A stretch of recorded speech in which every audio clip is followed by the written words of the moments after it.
In early June, residents of the Twin Cities were honored with a John F. Kennedy Profile and Courage Award, including Natalie Ehret, the founder of Haven Watch. This is an organization based out of Minneapolis that showed compassion and unwavering commitment to democracy during the federal immigration surge. It all began with one family, and from there, dozens of volunteers in orange vests with open arms, blankets, a ready cell phone, and love to greet people who have been detained.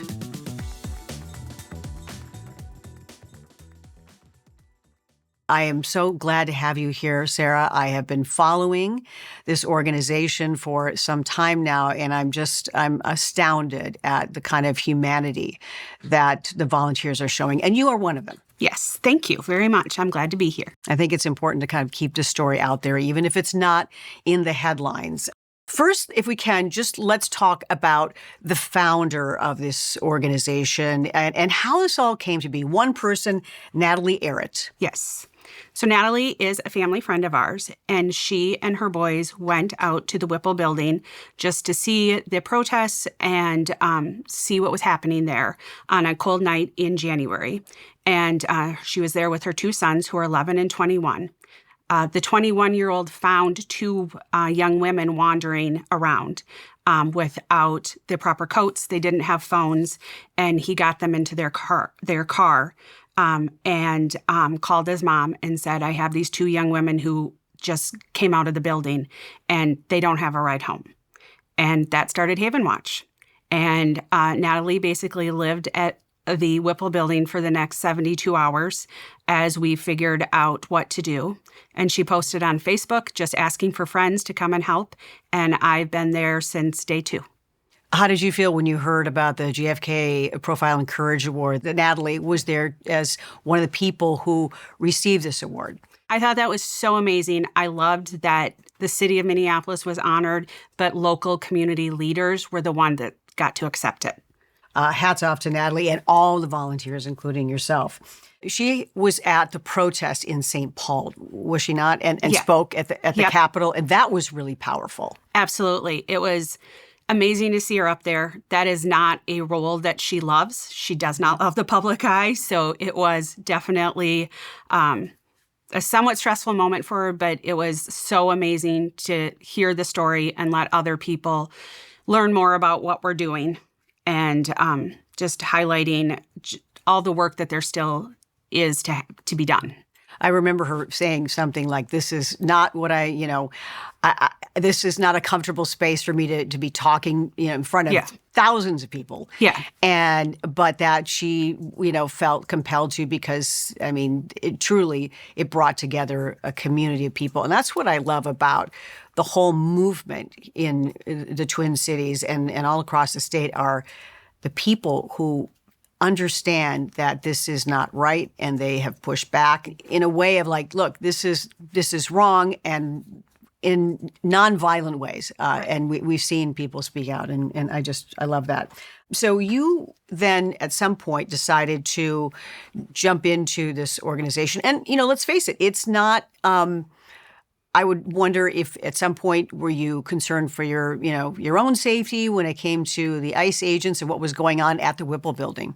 I never personally went all the way up to the gate when ICE was still doing the security there. We had other people who were more prepared, but I was with my husband the first few times, and we would wait in the parking lot for someone to be released. And the first night we were there, we had a young man who was 22, I believe. He was driving to work at Burger King, and I stopped him. He was born in the United States, so he was a full citizen. They checked his ID. They let him go. 5 minutes later, they pulled him over again. They drug him out of his car, and they took him to the Whipple building and held him for the day, even though they knew he was a citizen. So he was released that evening. He got in our car, and we drove him home to Bloomington. His parents actually don't live in the United States anymore because they went back to Mexico because they didn't have legal status. And as we drove him there, he said, "Do they give anybody's phones back?" And I had to tell this sweet boy that at this point in time, they didn't. And this is before we had temporary phones. This is why we had temporary phones. And as we pulled in to drop him off at his girlfriend's parents' apartment, he said, "Can I give you some money for gas?" Really? Yeah. So that was our first night. I can't imagine what you've seen yourself with all of the people we know that have been held and for long periods of time. And if you can kind of describe, now this started in the winter, in the dead of winter, it was very cold outside, and essentially the people who were released with pretty much nothing other than the clothes that they came in on, but not much else. Right. And at that point in time, they were giving no one's phones back. They were not making sure that they had proper winter attire. So we had coats at the gate. We had blankets. Lots of people have probably seen the videos of us wrapping blankets. We found that those were easier because we didn't have to worry about size, but we immediately got them warm. We would get them to a car. We would make sure they had a ride home. We started providing temporary phones within a week that my husband would set up 15 at a time so we could have them ready to go so they could call their family members and let them know they were out. We had snacks and water in our car. During the height of it, we kept warm tamales at the gate because what they are usually fed is nothing warm the entire time they're in detention. So the fact that they could have warm food meant a lot to them. And then we would get them in a car and we would figure out if they needed a ride home, if there was a loved one they could call, what they needed, and then we would go from there. Did they describe to you, some of these people, I'm assuming, what the conditions were like inside the Whipple building? Technically, no one is supposed to be held overnight at the Whipple building.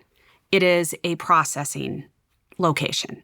That isn't always the case. We know people have been held there. People are often held at county jails. There are multiple county jails in the state of Minnesota that is working with ICE holding people. And then some people would come back from like the Texas or Louisiana detention centers. It's horrible. They would have to strip down to one layer of clothes. So if you had a sweatshirt and a T-shirt, you only got one of those. There are huge fans above them.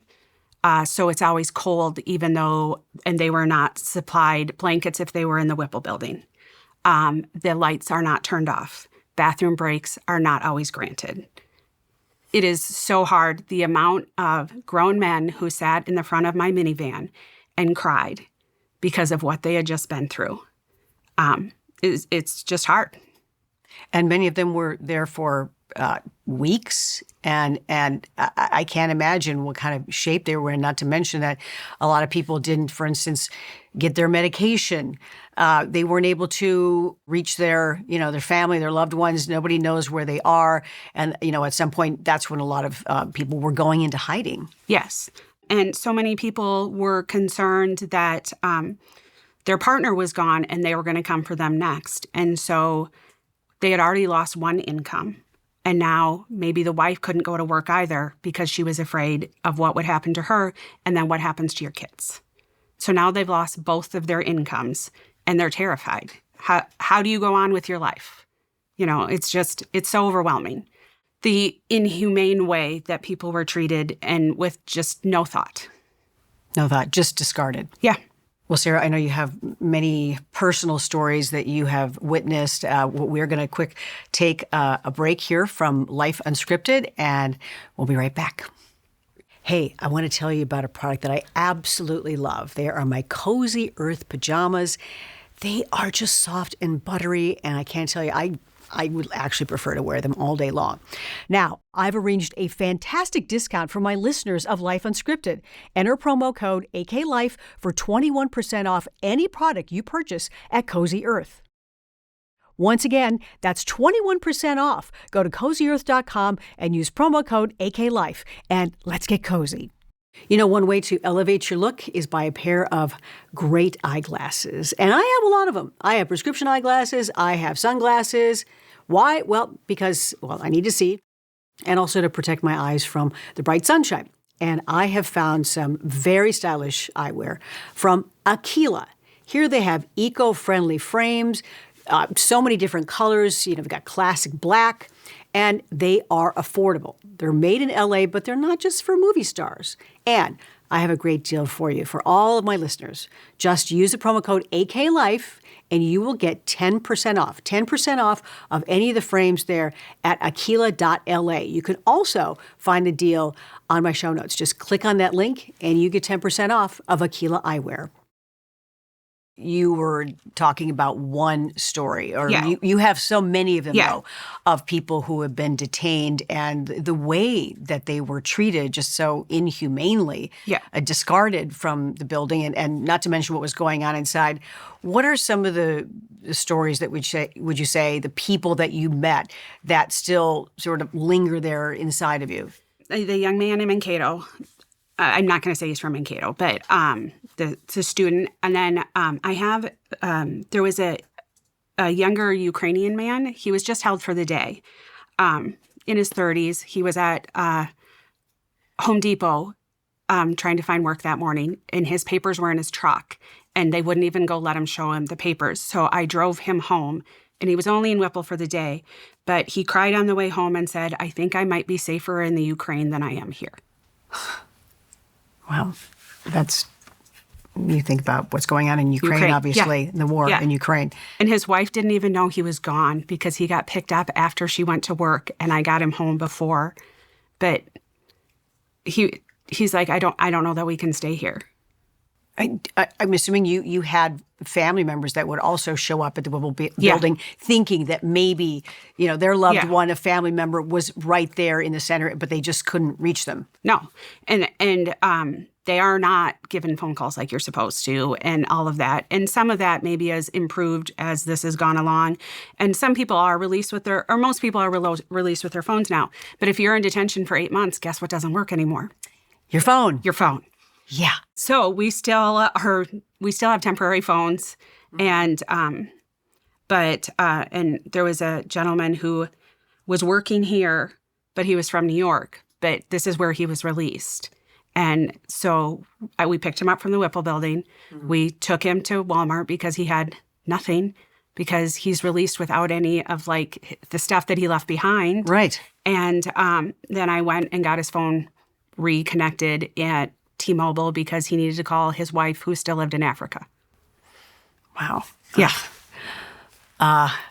What was that like for you to be seeing the way that people were treated as they were let out? I mean, you were there often. Yeah. And how did that weigh on you? It's a lot. A certain part, you just kind of disconnect from part of it because you have to. You need to be strong for the people who are there, but we've all sat with them and cried and hugged them, and just try to keep moving on. Recently, we know there was a major earthquake in Venezuela, and we have learned that some of the people who were deported here from the U.S. were in some of those buildings that had been flattened, and one person or one family who was deported to Venezuela. Yes, we just helped do a self-deportation, which is one of the things that Haven is assisting in more now. So every person who gets released from the Whipple building is here legally. They have a pending immigration case.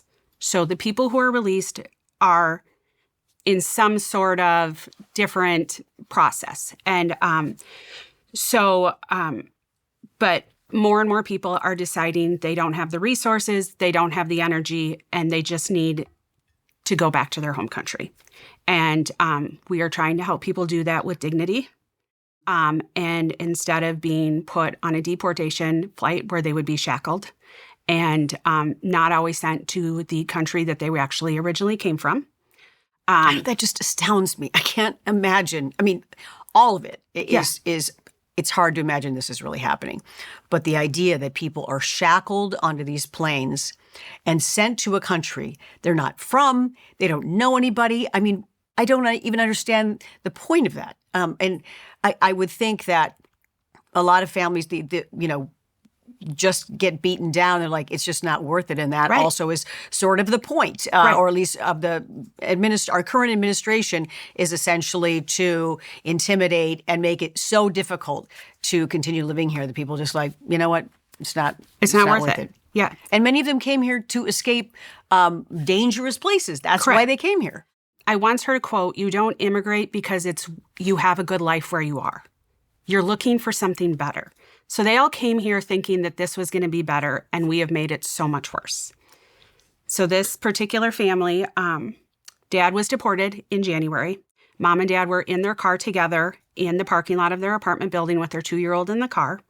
ICE pulled Dad out and said, if you don't come with us, we're taking her too, and we're going to leave that baby here crying by himself. So they took Dad. Mom and the 3 kids then hid in their garden-level apartment for the next 5.5 months while they were behind on bills because she didn't feel like she could leave the apartment to work because she would be afraid that her kids would be left behind with no one. And she was happy to leave. The problem is it's not easy to get to Venezuela. And with all the political unrest between them and us and everything that's going on, one of her children was born in Chile. One of them was born in the United States. They needed visas to get into Venezuela. But we couldn't get them visas. There are no Venezuelan embassies or consulates in the United States. There's no United States ones in Venezuela. Dad was already in Venezuela. So there is an online site to go to apply for a visa, but you need a certified letter from the parent who wouldn't be traveling with them. We were never going to get that from Venezuela, and we never actually got the site to fully load. So it was us going to the airport and begging airline employees to let them get on the plane just to get them there, because we knew once they were there, both of their parents were Venezuelan citizens. Right. They'd find a way to connect. It would be fine. But we took them one day. We cleaned out their apartment. We packed everything of their lives into 10 suitcases. We took Mom and the 3 kids to the airport. We were there for 4 hours, and they wouldn't issue the tickets. So we actually ended up putting them in a hotel. And I went and bought them swimsuits so the kids could go in the pool. We delivered food because there was a kitchenette, and they stayed there. And 5 days later, we went back to the airport, and we found a person at the airline counter who was much more willing to help us. And after 2 hours of standing there, they finally issued the tickets. Then you have to go through security, and she was given a piece of paperwork from DHS that allowed her to fly, but it's considered a no ID. So then TSA has to go through everything in her bag. They were swabbing the teddy bear and the blanket to make sure that they didn't have, whatever on them. Yeah. They were throwing her underwear all over. They just made it such a horrible thing. That took another hour. We barely made the flight, and we got there 4.5 hours beforehand. So now they're in Venezuela. We got great pictures of them reuniting with Dad. They were so excited to start their life over. And now the earthquakes happened. And has sent me videos, and I asked if everything was okay, and she said, no, we lost everything. Everything is dust. That is terrible. Yeah. The stories are just so upsetting. And some people think that this is still not happening, and it is. Let's take a quick break, and there are more of those stories. But we're also going to talk about what some of the legal problems that, is very much a part of the problem right now. So We'll do that after the break on Life Unscripted. I have a brand new skincare product that I want to talk to you about, and it's from Indus, and it even has pretty little packaging. I just got back from Arizona, where the sun and the heat and the dry air really did a number on my skin, and I always think that serum is the best way to go when it comes to nourishing your skin. And this one is from, you can see, Indus Amrutini. Isn't it a pretty little bottle? And it's Luminosity Dewdrop Serum. And it is, what's really wonderful about this is it smells really light and fresh. It's not, those heavy perfumes. You just put a little bit of this on, just kind of dab it on after you, of course, cleanse. And it just makes your skin feel nice and dewy. And we want that, right? It's springtime. And by the way, you can get 21% off if you use the code AKLIFE. Yes, 21% off, loveindus.com. You'll see the deal. Go to my show notes and get your skin ready for spring. Do you ever have an energy drink and you realize, oh, that's a little bit too much caffeine? Well, here's an idea for you. Aspire. Aspire energy drinks are so yummy. In fact, this one is mango lemonade, and it's delicious. Half the caffeine, and it also has green tea, a lot of great flavors, and I've arranged a great listener discount for you, 20% off if you use the promo code AKLIFE. So 20% off of these Aspire drinks at aspiredrinks.com. You will love feeling inspired with Aspire. We're back on Life Unscripted. This is a really emotional conversation because these families have been ripped apart, and we just heard about the family that was deported to Venezuela, and then, of course, the earthquake. You have another story about a college student. Yes. There was a college student who came here from Africa. He is 23 years old. He was attending a local state university. His parents from Africa were paying for it, but they ran into issues and were unable to continue paying his tuition. As a state university, they are required to then turn in the names of students who are no longer attending because he was here on a student visa. So he was picked up by ICE, technically before Metro Surge. He was held for 8 months in a county jail in Minnesota. While he was in detention, he was evicted from his apartment, but his friends didn't know he was being evicted, so no one could get any of his things. His car was repossessed. He lost his job. So when he was released, he literally had the sweatsuit that they had him wear in the jail. That was his only possessions in this world, basically. And he's just this sweet young man. And he had the biggest smile when he came out. And we wrapped him in a blanket. And as a mother of an adopted child from Africa, it was seeing that kid who's almost the same age, and he had nothing. So we drove him back to where a friend's house that he had been in contact with, and we've been able to help get him new things. We've been ordering groceries. We're getting his life set up. We're hoping to get him back in school. And then we're also helping him with some of his legal challenges because he also could apply for asylum based on some criteria. And so we're trying to help him navigate that legal system as much as we can, which is a big part of what a lot of the people that after they come out, the trauma just is starting for a lot of them because now they're trying to get their life back. They have missed rent. They have missed all of these different payments, and they have a huge legal case in front of them, and it can be overwhelming, and it is a system that is set up for people to fail. It is not an easy system. It's hard for all of our volunteers. Some of them even have some legal backgrounds. It's such a hard thing. And when English isn't your first language, or you're also trying to, some days when you need to go in for a check-in, you can be there for 5 hours. So now you've just taken your whole day off of work when you probably can't afford to. Well, and aren't a lot of these detainees, they have to check in, but is it back at the Whipple building? Yeah. In that building? The in that place building. that they were, processed through and held.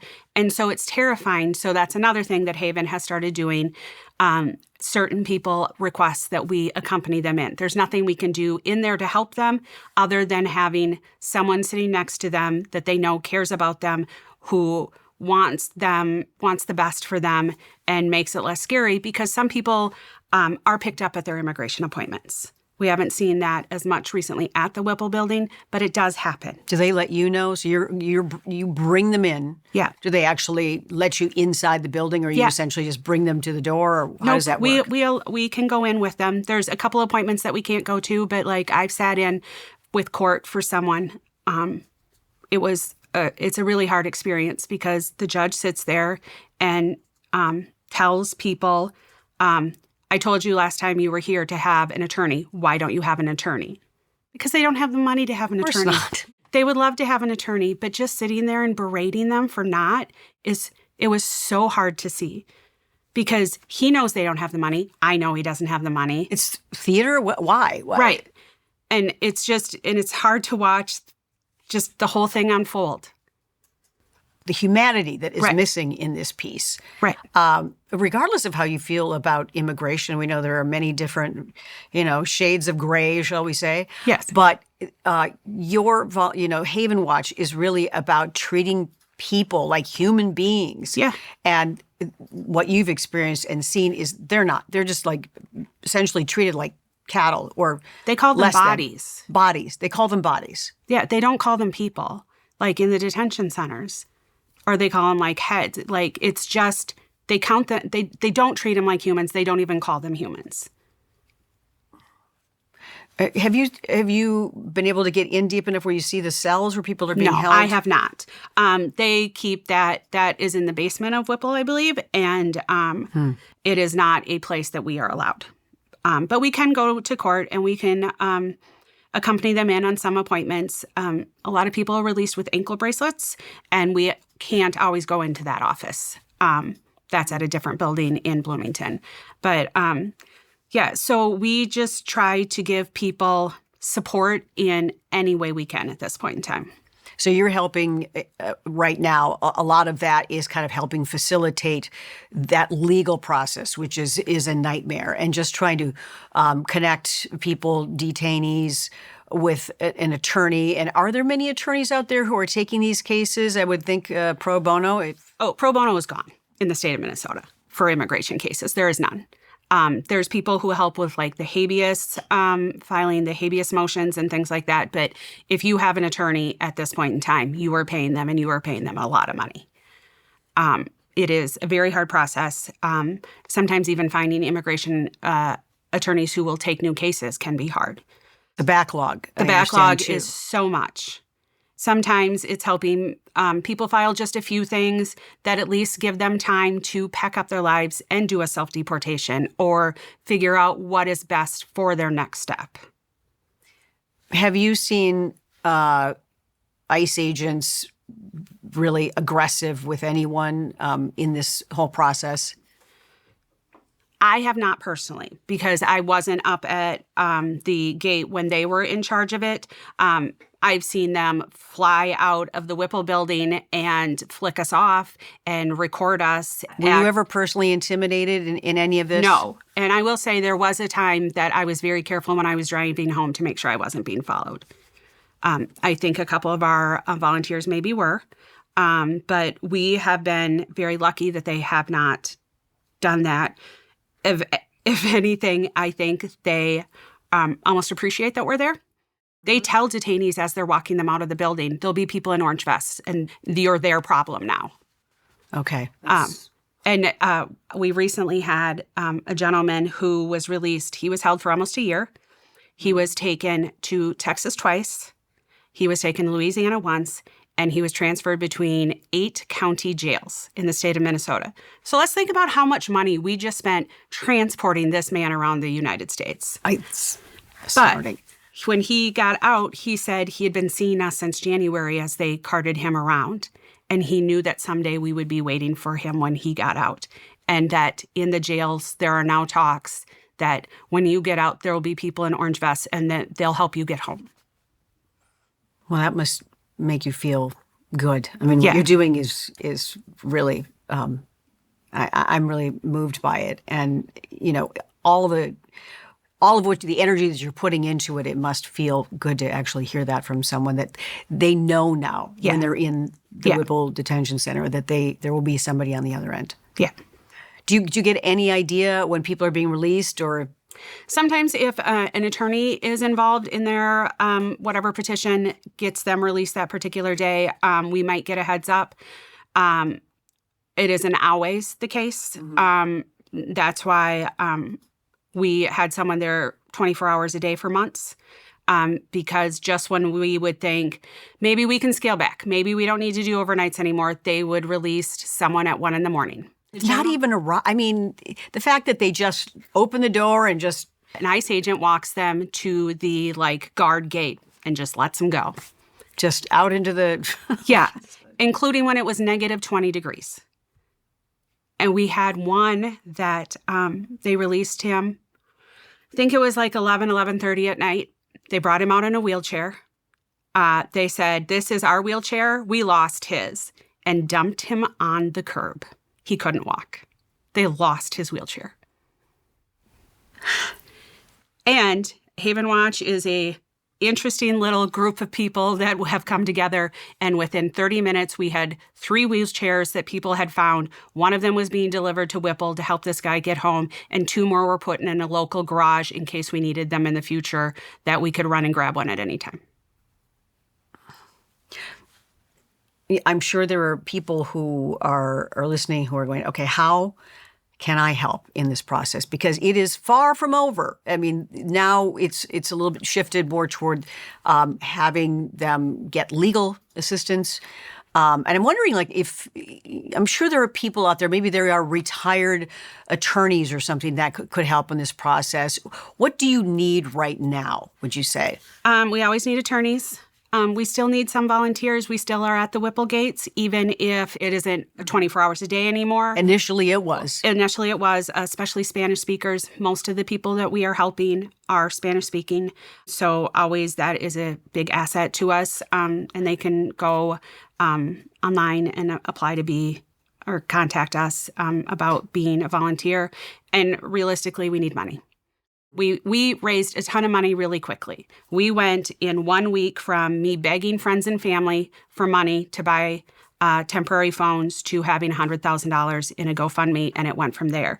But we not only are trying to help with attorneys when we can, we are also helping with rental assistance, and we are trying to help with connecting with resources, but we're also providing groceries and rides to and from appointments if they don't have a vehicle. We are getting very connected to a lot of people. Last Friday night, a young man was released. We knew he had a medical issue.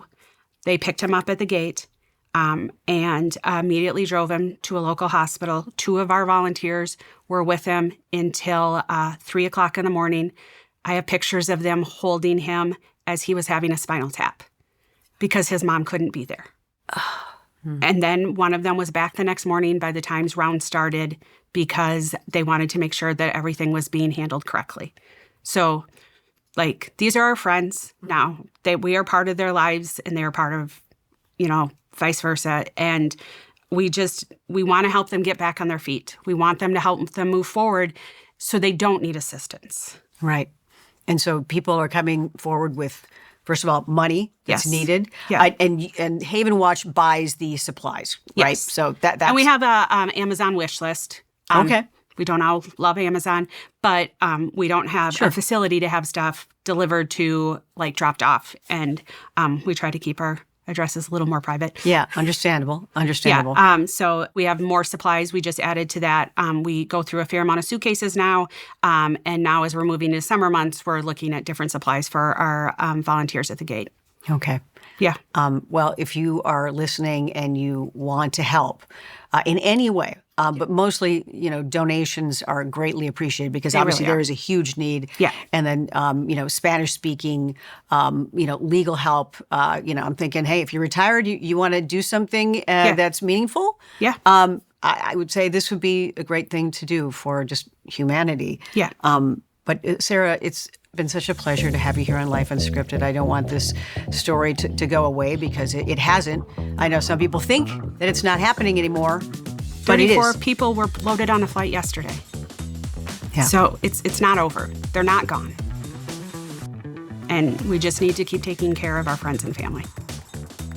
Again, it is havenwatch.org. Yes. And you can go there, you can donate, you can find out a lot more information about the organization. But we're so glad you're there for all those people who are desperate and need your help. Thanks for being on Life Unscripted. Thank you so much. Hey, thanks for listening to Life Unscripted. Don't forget to subscribe, like, and write me a review. Let me know what you think of the podcast. And when you buy any of the products and use my promo code AKLife, I get paid. And you help support the podcast.